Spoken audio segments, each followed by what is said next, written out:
avanzando ya en el libro de Hebreos. Queremos entrar en el capítulo 10.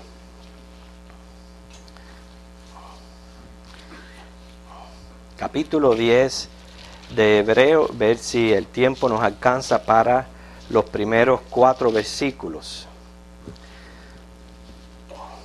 Y a medida que vamos estudiando, el Señor quiere elaborar en nuestro corazón, que tengamos en nuestra mente lo que tenemos hoy día en el sacrificio intercesor de Cristo. Nos ha tocado vivir en estos tiempos, en esta dispensación del nuevo pacto, algo que por el plan soberano de Dios Él ha permitido que sea así, no solamente que vivamos de esta parte, de este nuevo pacto, sino que haya sido una realidad en nuestras vidas el sacrificio de Jesucristo. Continuamente se está comparando con el Antiguo Testamento, con el Antiguo Pacto. No nos deje de extrañar, he repetido esto varias veces, tú le hablas a los hebreos, le hablas a personas que en ese mismo momento todavía estaban practicando todos aquel sistema que por cientos de años estuvo vigente. No es fácil hacer un cambio en las personas tan drástico y que comprendieran los pormenores del nuevo pacto y todo lo que tenemos en Cristo, lo cual es suficiente. Por eso ahora aquí en el versículo 1, cuando se lee, porque la ley, teniendo la sombra de los bienes venideros, no la imagen misma de las cosas, nunca puede, por los mismos sacrificios que se ofrecen continuamente cada año, hacer perfectos a los que se acercan. No lo hemos repetido ya eso en otras ocasiones, menciona específicamente aquí la ley. En Colosenses 2:17, solamente para referencia, se vuelve a mencionar la ley como una sombra, pero si se lee esos versículos de Colosenses dentro del contexto del capítulo, de lo que estaba Pablo hablando, allí se estaba refiriendo a las leyes de las comidas y a todas las regulaciones acerca de los días especiales. Pero aquí el autor de Hebreo específicamente está mencionando todo asunto que tuviera que ver con el sacerdocio, con los sacrificios, toda relación que tuviera con el tabernáculo y aún con el templo de Jerusalén. Dice aquí que la ley es sombra. No debe de interpretarse como si fuera una copia o una idea, sino como les he mencionado anteriormente, que todo aquello era una prefiguración. Dice sombra de los bienes venideros. O sea, que Cristo y el nuevo orden que Él ha establecido son la realidad perfecta a las que apuntaban las ordenanzas primitivas. ¿A qué bienes venideros se está refiriendo aquí? Bueno, número 1, al sacrificio irrepetible de Cristo, lo cual ese sacrificio conlleva a la redención eterna. Y no solamente a su sacrificio, que fue una sola vez, pero también al ministerio que Él está ejerciendo actualmente. O sea, desde que Él ascendió hasta el momento.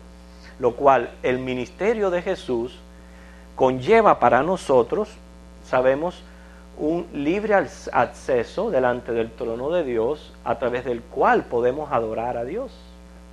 Y no solamente adorar, como nos gusta a nosotros a cada vez que nos reunimos, agradecerle al Señor, elevarle alabanzas, porque sentimos en nuestro corazón gratitud por la salvación que gozamos. Eso es permitido por el ministerio actual de Jesucristo, pero no solamente eso. Nosotros sabemos que en el trono de la gracia de Dios está el pronto auxilio para nuestras tribulaciones. Y con toda confianza ejercemos la oración, oramos, le pedimos, le presentamos todos los asuntos de nuestra vida delante de Dios, porque tenemos esa confianza. Hermano, todo eso es, como dice, los bienes venideros.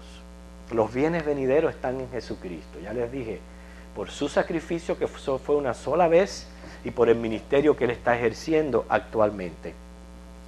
En Cristo alcanza la perfección requerida que el antiguo orden era incapaz de cumplir. Dice, cuando yo digo, en Cristo se alcanza la perfección requerida. No voy a usar la perfección necesaria, porque si usamos esa palabra necesaria, puede quizás indicar que la demanda es un poquito menos. Vamos a poner el ejemplo, pasar un examen o pasar un grado con C o con 70. Qué bueno, aprobé el año, ¿verdad? Aprobé porque saqué ese 70 y voy a pasar, exactamente, y voy a pasar el año porque pude sacar 70. Aquí no es la perfección necesaria, no es 70, es la perfección requerida. Y cuando decimos requerida, tenemos que inmediatamente pensar en las demandas de Dios. Y las demandas de Dios es 100% perfección, 100% santidad. O sea, no es pasar con un 70, es 100%. Y sabemos que eso es lo único que pudo cumplir con todas las demandas que habían en el carácter de Dios para lograr para nosotros una reconciliación y una comunión como la que nosotros vivimos hoy día. Tuvo que ser un sacrificio perfecto. Ok, volviendo al pasaje, fíjate que dice, porque la ley teniendo la sombra, ya sabemos ahí que la sombra se refiere a una prefiguración de lo que tenemos hoy día nosotros en Cristo. Claramente ahí en hebreo nos está expresando que aquel Antiguo Testamento tenía sus propósitos para con Dios, para con la gente que vivió en aquel entonces, y un propósito eterno de este sistema era prefigurar lo que hoy día nosotros gozamos. Pero dice, no la imagen misma de las cosas. ¿Qué distinción hay entre una sombra y una imagen? Bueno, todos sabemos lo que es una sombra, ¿verdad? La sombra siempre va detrás o delante, dependiendo de donde esté el sol. Okay. Dependiendo de la luz. Okay. La sombra que viene a ser un reflejo, ¿okay? Pero una imagen es una réplica, o sea, no es una reproducción imperfecta y parcial, sino es una manifestación adecuada de una realidad. Quiere decir, la imagen es superior a la sombra, ¿ok? Es superior a una copia o una figura. Por ejemplo, usted puede comparar la sombra de una persona al negativo de una foto de la misma persona. ¿De dónde usted obtiene más? ¿De dónde usted obtiene más? Del negativo. ¿Okay? Es la imagen. El negativo es la imagen. Y proyecta más, revela más de la persona que la sombra. ¿Okay? Lo que está diciendo aquí es, después de tener esto en nuestra mente, es que la ley, hablando de todo aquel sistema sacerdotal, es solo sombra. O sea, no es ni tan siquiera imagen. O sea, no se acerca ni tan siquiera a ser la imagen de lo que es Cristo hoy día. Entonces, fíjense lo que tenemos nosotros. ¿Okay? Fíjense lo que tenemos nosotros. Y si usted coge cada parte de todo aquel sistema sacerdotal, va a encontrar la prefiguración en Jesucristo. En la mínima cosa, va a encontrar prefiguración en Jesucristo. Hasta en los colores que se usaron para las telas del tabernáculo y todo, hay algo simbólico ahí prefigurando a Cristo. Sin embargo, es sombra. No nos dice imagen, sino sombra de lo que nosotros hoy gozamos. El versículo 2 dice que ya sabemos que dice que nunca pueden, por los mismos sacrificios que se ofrecen continuamente cada año, eso no hay que volverlo a repetir, ustedes saben que se está refiriendo al día de la expiación. ¿Okay? Dice, eso no puede hacer perfecto a los que se acercan. ¿Por qué se necesita perfección? Porque estamos lidiando con un Dios que es santo, que es perfecto, que es puro. Se necesita perfección. Aquel sistema no lo lograba. Dice el 2. Que ya hablando aquí de esta manera, si aquel sistema lograra la perfección requerida, que no necesaria, pero la perfección requerida, entonces él habla de esta manera. De otra manera, dice el 2, cesarían de ofrecerse, pues los que tributan este culto, limpios una vez, no tendrían ya más conciencia de pecado. Si aquel orden hubiera sido capaz de hacer perfecto el acceso a Dios, sin tener constante necesidad de remover la barrera del pecado acumulado, entonces llegaría el momento del fin del sacrificio. Porque noten, no importa cuán sucio esté un objeto, ¿okay? No importa. Usted lo limpia y lo limpia y lo limpia. ¿Qué va a pasar con ese objeto? Va a llegar el momento que va a estar limpio, completamente, porque usted lo va limpiando y limpiando hasta que quede totalmente limpio. ¿Okay? Pero lo que estaba sucediendo con el antiguo pacto, estamos hablando ya de lo que había en la conciencia del hombre y en el corazón con relación al pecado. ¿Okay? Ellos dicen ahí, si vamos a suponer que el corazón y la conciencia sean ese objeto, si usted lo limpia y lo limpia y lo limpia y ya queda limpio, pues ya no necesita limpiarlo más porque ya está limpio. Pero eso no es lo que logra todo ese sistema. Ocurre como ocurre en nuestras casas o con los carros. ¿Okay? Se limpian las casas, se limpian los carros, están limpias. ¿Verdad que no? ¿Verdad que no? Nunca están limpias. Porque vuelven a ensuciar. ¿Cuántas veces uno ha acabado de lavar el carro? O llueve, o pasa por una carretera que están construyendo y ahí vuelve el polvo de nuevo. O un pájaro le hace una gracia. Acabadito de limpiar el carro. Y vuelve de nuevo a ensuciarse y vuelve de nuevo a ensuciarse. O sea, no hay tal cosa de que usted dice, ya, yo voy a limpiar la casa una vez y no voy a tener que limpiarla más nunca.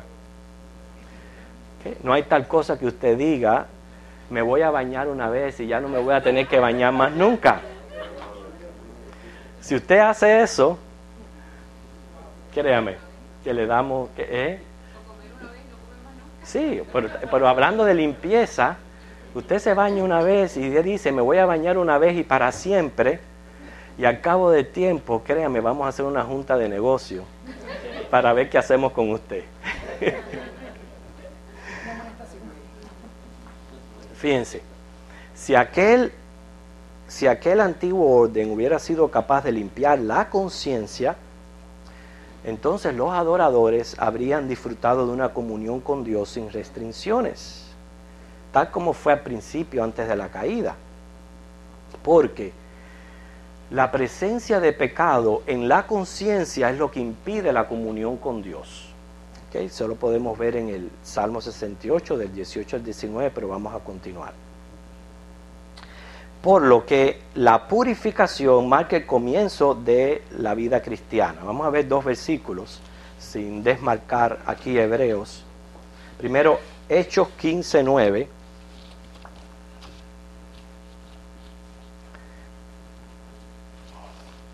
Hechos capítulo 15, versículo 9.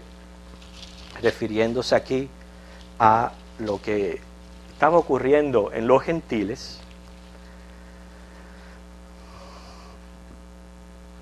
hablando de lo que el Espíritu Santo estaba haciendo en los gentiles, que era lo mismo que en los judíos, que dice, ninguna diferencia hizo entre nosotros y ellos, purificando por la fe sus corazones. La persona en el momento que es lavada por la sangre de Cristo, se dice que es santificada puesto aparte para Dios. Si alguna vez se le hacen esta pregunta en el proceso que ocurre de conversión en la vida cristiana, ¿qué ocurre primero? Póngalo en orden. Regeneración, justificación, santificación, glorificación. ¿En qué orden usted lo pusiera? Déjame decirle, todo ocurre en el momento. La regeneración, la justificación y la santificación. Estas tres cosas ocurren en el momento. En el momento que usted nace de nuevo, que se nace una sola vez, que es limpio por la sangre de Cristo, y como Jesús le dijera a Nicodemo, nace del agua y nace del Espíritu, usted es regenerado, usted es justificado y usted es santificado, usted es puesto aparte. Claro, ya la santificación conlleva un proceso de crecimiento, un proceso que va hacia adelante, y la glorificación es lo que nosotros todos esperamos en un futuro, ¿okay? Pero es importante la purificación, y esa purificación lo único que nos lo puede dar es la sangre de Jesucristo. Por eso dice el 3, pero en estos sacrificios cada año se hace memoria de los pecados. ¿Se recuerdan que el día de la expiación era una sola vez al año, donde sobre uno de los machos cabríos se ponía la mano y se confesaban los pecados del pueblo? ¿Okay? Uno de ellos era el que se enviaba al desierto, y el que le tocaba la suerte era el que era sacrificado ese día por los pecados de todo el pueblo. O sea, se hacía memoria de los pecados del pueblo. ¿Okay? La memoria de un pecado en el hombre calificado como pecador puede implicar dos cosas. ¿Okay? Cuando uno recuerda el pecado, que le viene a la mente lo que uno ha hecho malo ante Dios, puede implicar dos cosas: o arrepentimiento o persistencia. Estoy hablando en todos los hombres. Arrepentimiento o persistencia. El arrepentimiento lleva a la acción de la confesión. O sea, cuando yo hago memoria de mis pecados, y por eso que nosotros o confesamos inmediatamente que hemos cometido el pecado, tenemos un tiempo en el día donde nos arrodillamos y hacemos memoria de lo que ha ocurrido en nuestra vida y pedimos perdón. Pero eso nos tiene que llevar a nosotros al arrepentimiento, o sea, al deseo de no volverlo a hacer, de cambiar. Pero la memoria del pecado puede llevarnos también a la persistencia, o sea, llegar a que el pecado se cometa en serie. ¿Okay? La memoria del pecado a la vista de Dios, siendo un Dios santo, justo y perfecto, implica una acción apropiada de su parte. ¿Okay? Y de igual manera que en el hombre puede provocar arrepentimiento o persistencia, o sea, se arrepiente de sus pecados, confiesa, se convierte y no lo hace más, o persiste en ello, vuelve a cometerlo una y otra vez. Lo mismo en Dios. El pecado, la memoria del pecado a la vista de Dios, número uno, o requiere una acción de su parte, o perdón o castigo. Quiere decir que Dios no queda de brazos cruzados ni de la vista gorda ante los pecados de nosotros. Esto a mí me impacta bastante, el hecho que a veces nosotros no pensamos mucho en esto tan profundo, como todos nosotros nos encontramos diariamente, ¿okay?, provocando la ira de Dios por nuestros pecados. Pero en nosotros los cristianos, ¿okay?, en vez de castigo, recibimos perdón de parte de Dios. ¿Por qué? ¿Por qué recibimos perdón? Por el sacrificio de Jesucristo. Si no fuera por el sacrificio de Cristo y esa gracia que se nos es dada diariamente, hermano, nosotros estuviéramos bajo la furia de Dios, bajo su ira. Y nosotros sabemos ya que ante un pecado Dios no puede quedar así, o perdona o castiga. Entonces estaríamos bajo el castigo de Dios. Precisamente el pueblo hacía memoria de los pecados en aquel entonces para evitar los castigos de Dios. Quiere decir, en Cristo nosotros tenemos perdón de pecados pasados, presentes y también futuros. Esto es grandioso, el hecho de que yo sé que soy pecador, que me duele pecar contra Dios, que en ningún momento mi salvación es una licencia para yo pecar. El yo saber que no solamente lo que cometí en el pasado, en el presente, pero lo que voy a hacer en el futuro, lo cual, como soy un hijo de Dios, ignoro. ¿Okay? Si fuera un impío, quizás yo supiera lo que yo fuera a hacer en el pasado, porque son persistentes en sus pecados. O sea, persisten en hacer las cosas una y otra vez. Y saben lo que van a hacer mañana. Saben que mañana van a cometer este tipo de pecado. Esa es la diferencia entre nosotros pecadores y el pecar deliberadamente. ¿Okay? Por eso los hijos de Dios no pecan deliberadamente. ¿Okay? Pero que este sacrificio me haya dado a mí el perdón de los pecados, no solamente pasados, presentes, pero también los futuros. Y que la justificación que yo tengo en Cristo me haya dado a mí paz con Dios, como dice Romanos 5:1. O sea, que me haya reconciliado con Dios, que debe de estar airado con lo que yo hago a diario. Sin embargo, lo que me da es su amor y su gracia solamente por Cristo. ¿Okay? Mire lo que dice, sí quiero leerlo, Salmo 130 del 3 al 4. Salmo 130 del 3 al 4.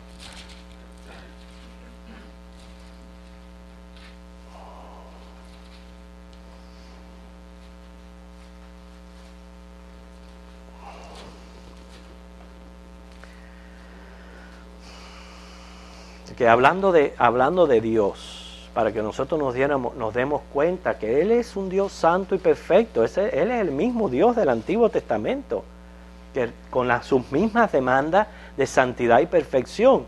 Dice ahí, Jehová, si mirares a los pecados, en otras palabras, si Dios nos mirara ahora a todos nosotros, aquí en este mismo lugar, ¿okay? Que todos somos pecadores, dice, ¿quién, oh Señor, podrá mantenerse? ¿Quién podrá mantenerse delante de Dios? Ninguno de nosotros, porque todas nuestras justicias son como trapo de inmundicia. Dice el 4, pero en ti hay perdón para que seas reverenciado. ¿Cómo fue que Dios nos otorgó el perdón, mereciendo el castigo? A través del sacrificio de Cristo. Por eso es que Pablo nos lleva a Colosenses 3 del 1 al 4 y nos dice, nuestra alma está escondida en Cristo.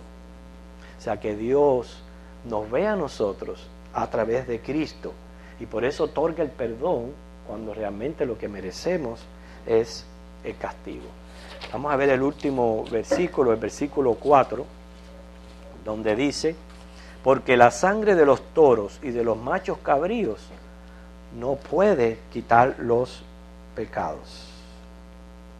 Este versículo nos enseña que la contaminación moral no puede ser removida por medios materiales.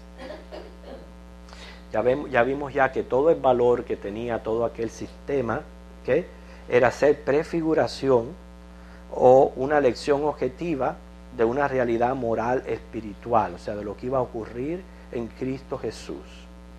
Pero aún en aquellos tiempos donde claramente dice todo este sistema es una prefiguración, hubieron hombres, ¿okay?, que por el Espíritu Santo de Dios, no podemos decir que por ellos mismos, ellos apreciaron la realidad a través de aquella lección objetiva. ¿A qué yo me estoy refiriendo? Me estoy refiriendo como ejemplo a David. ¿Okay? En el Salmo 51:10, miren cómo David habla, y estamos hablando de aquel sistema. Bajo aquel sistema, que era una lección objetiva o una prefiguración de lo que tenemos hoy día en Cristo, Él dice, crea en mí, oh Dios, un corazón limpio y renueva un espíritu recto dentro de mí. ¿Okay? Y él no fue el único. Hubieron otros salmistas, otros profetas que hicieron la misma afirmación. ¿Okay? Escogidos del Antiguo Testamento que pudieron apreciar aquella lección objetiva y aplicarla a sus vidas, aunque estaba prefigurando lo que hoy tenemos nosotros. Sin embargo, ¿cuánta gente se acomodó a lo ceremonial sin reflexionar en su propia condición espiritual? O sea, sin limpiar las conciencias, porque lo que David está hablando aquí es no solamente, Señor, perdona mis pecados. Él está pidiendo una limpieza profunda, una purificación de corazón. Cuando usted dice, crea en mí, oh Dios, un corazón limpio y renueva un espíritu recto dentro de mí, ¿okay? Son palabras que hoy día nosotros, los cristianos que gozamos del perdón de Cristo, son palabras comunes entre nosotros. Un deseo común de no solamente tener la limpieza de corazón, pero también la limpieza de conciencia. Quiere decir que a través de estos 4 versículos, ya termino, en Cristo no tenemos una sombra, no tenemos una imagen que es un poco más allá, se avanza un poquito más que la sombra. Nosotros hoy gozamos de la realidad perfecta, ¿okay? De la realidad perfecta. Así que gracias al Señor por eso. Hemos sido perdonados a través de ese sacrificio que fue solamente una vez y para siempre.